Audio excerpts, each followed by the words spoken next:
They always managed to smile for the family photo. There was even a wave. But this was the summit of low expectations, at least as far as Syria is concerned. And so it turned out, with Russia and the United States possibly further apart when it all ended than they'd been when it began.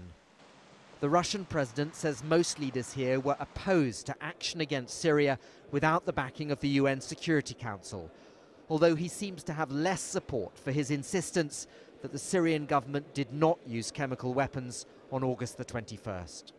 The so-called use of chemical weapons is a provocation on the part of the rebels who are hoping to get further assistance from countries who were supporting them from the beginning.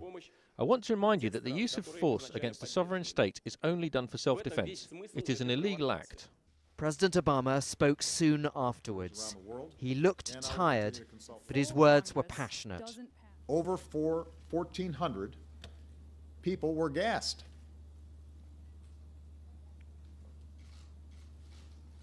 Over 400 of them were children. This is not something we've fabricated. This is not something that we are using as an excuse for military action. As I said last night, I was elected to end wars, not start them. After St Petersburg, President Obama will carry on trying to win international support for the idea of an attack on Syria. He now knows how difficult that will be.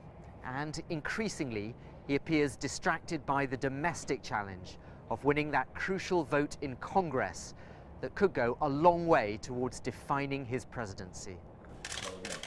The American leader did have friends here, although even the French president, who supports military action against Syria, seems in no rush.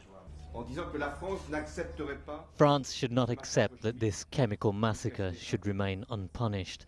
Therefore, we will now await the decision of Congress, the US Senate, the House of Representatives, and the report from the UN inspectors.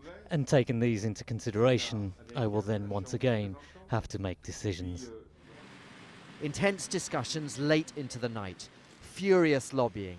There was lots of this at the G20, and there were agreements on many pressing economic matters.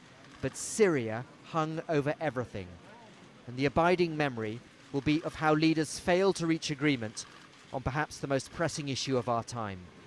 Barnaby, Phillips, Al Jazeera, St Petersburg.